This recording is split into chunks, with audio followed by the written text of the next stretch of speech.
मेरा नहीं, ये मेरा मेरा ही रुलाता है, यही आसक्ति है।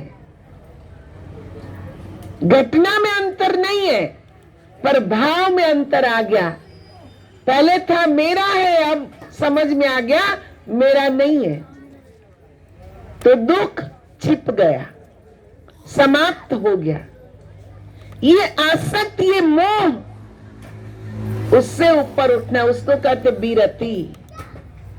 इससे ऊपर उठना है, ये छठी भक्ति। और आगे भगवान क्या कहते हैं? सप्तम सम मोहिमय जग देखे,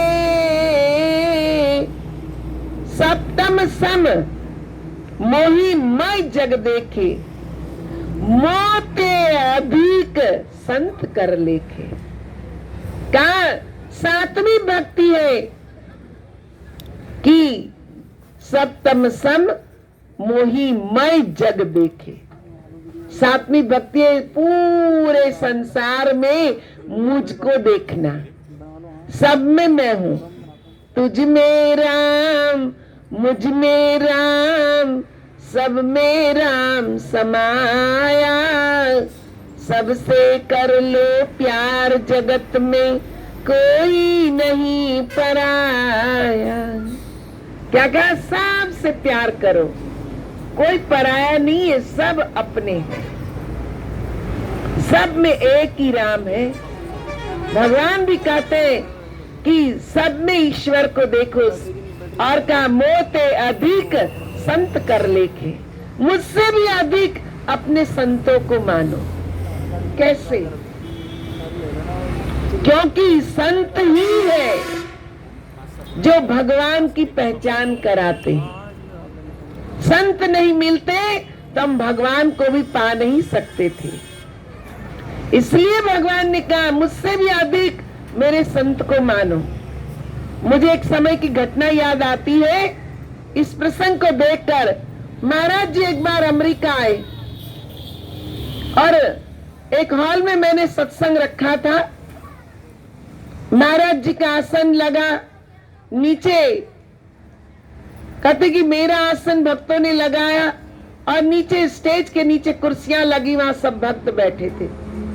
सत्संग समाप्त हुआ, आरती हुई और सब दर्शन करने आए। उल्टा हो गया, पहले गुरु महाराज जी के दर्शन करने चाहिए, लोग मेरे पास आ रहे, मुझे प्रणाम करके महाराज जी के पास जा रहे। मुझे बड़ा फील हुआ, मैं पीछे हट गई तो महाराज जी मुझे देखकर मुस्कुराए।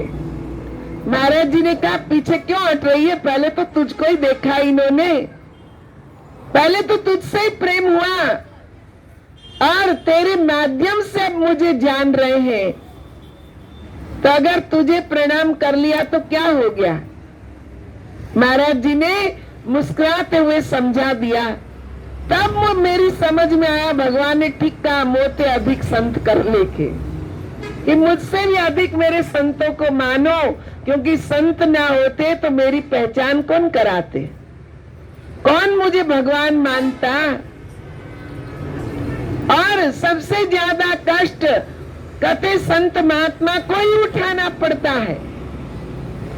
वही ठंडी गर्मी, भूख प्यास सब कुछ सहन करते हुए वह भक्तों को भक्ति के मार्ग में जोड़ते हैं। बिना संत भगवान कहीं पहुंच जाए तो कोई उनको भगवान नहीं मानता। तो यही कहते हैं, कोई बड़े सेठ होंगे, सूट बूट में जाएंगे तो कहेंगे कहीं का बड़ा जज लग रहा है।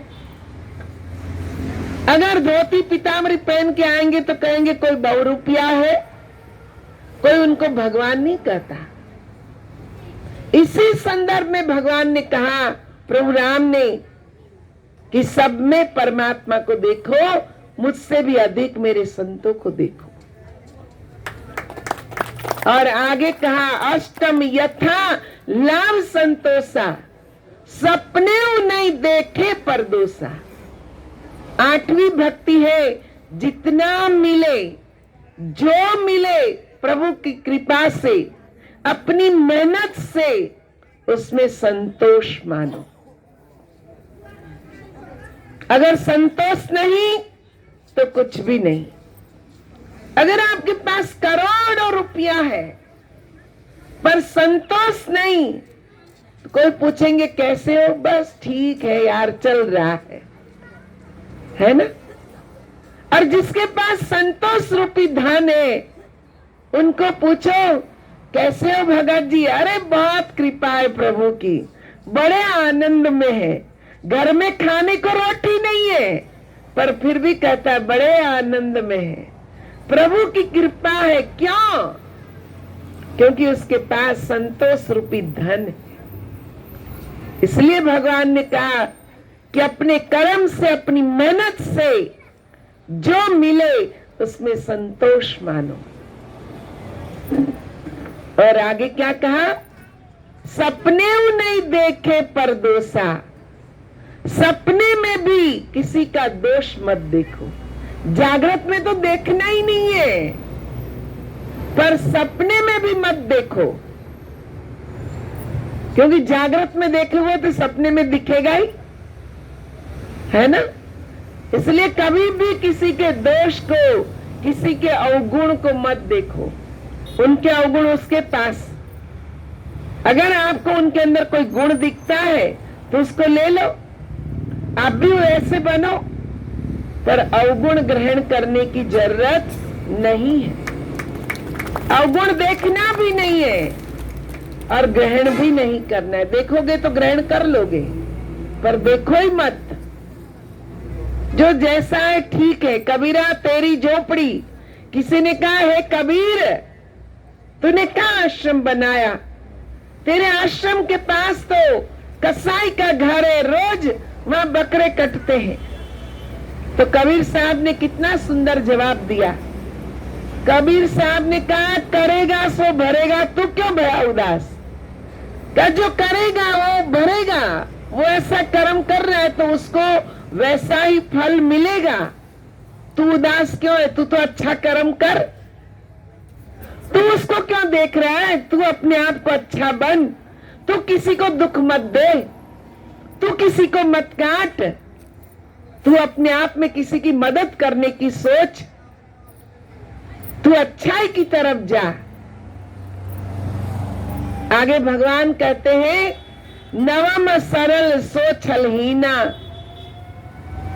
क्या कि नवमी भक्ति वो है कि सरल हो जाओ, बच्चे की तरह एकदम सरल भाव, छल कपट को त्यागो, मम भरोस ही हर्षन दीना। क्या मुझ में भरोसा करो, मुझ में विश्वास करो, तुम्हें हमेशा आनंद ही आनंद मिलेगा, तुम कभी गरीब नहीं रहोगे। अगर भगवान में भरोसा है तो न महु एक जिन्न के होई, नारी पुरुष सचराचर गोई। भगवान ने कहा इन 9 भक्ति में से कोई एक भक्ति, पहली भक्ति उसके जीवन में आ जाए, प्रथम भक्ति संतन कर संगा, कहते कि वो 9 भक्ति का अधिकारी बन जाएगा। अपने आप उनके अंदर 9 भक्ति आने लग जाएगी, पर संतों की संगत करेगा तब। तो हम ऐसी भक्ति करें शबरी की तरह, विदुर जी की तरह, परमात्मा के सच्चे नाम को जाने, उनका ध्यान सुमिरन करें और गुरु की आज्ञा में चले। छल कपट को त्याग कर हमारा जीवन अवश्य धन्य होगा। इन्हीं शब्दों के साथ आप सबको हृदय से साधुवाद, सबका हृदय से धन्यवाद करती हूँ। और जो सुना है उसको आप ग्रहण करोगे, ये मैं आपसे आशा करती हूँ, क्योंकि ग्रहण करोगे तो जीवन बनेगा। और एक कान से सुना दूसरे कान से निकाल दिया तो कोई फायदा नहीं होगा। बोल श्री सद्गुरुदेव महाराज की जय, जगत जननी श्री माता जी की जय, हृदय सम्राट श्री भोले जी महाराज की जय, परमाराध्य श्री मंगला माता जी की जय, परम पूज्य श्री सांख्य जी महाराज की जय, पशुपतिनाथ भगवान की जय, वृंदावन बिहारी लाल की जय, सब संतन की जय। सभी देवी देवताओं की जय। अब आरती होगी। आरती के बाद सभी लोग प्रसाद लेकर के अपने अपने घर की ओर प्रस्थान करें। सब आरती का आनंद लें। सद्गुरुदेव महाराज की, जगत जननी माता जी की। यहाँ प्रसाद पनि तयारी छ अनि त्यसपछि आरती पछाडि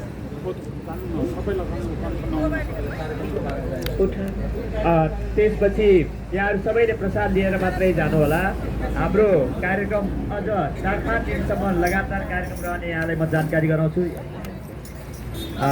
भोलि चन्द्रनिगाहपुरमा कार्यक्रम रहेको छ 12 बजेदेखि 3 बजेसम्म। बाइजी लगायत हामी धेरैजना त्यहाँ जानेछौँ। यहाँहरू के कति अनुकूल मिल्नेछ। समय हामी लगभग 9-9:30 बजीतिर यहाँबाट निस्किनेछौँ। भोलि पर्सि बिहान 8 बजेदेखि 4 बजेसम्म हाम्रो निर्माणाधीन आश्रम रहेको लेआउट अहिले हाम्रो आश्रम बन्दैछ। अंशलोक जनकल्याण समितिको आश्रम, त्यो आश्रममा भौतिक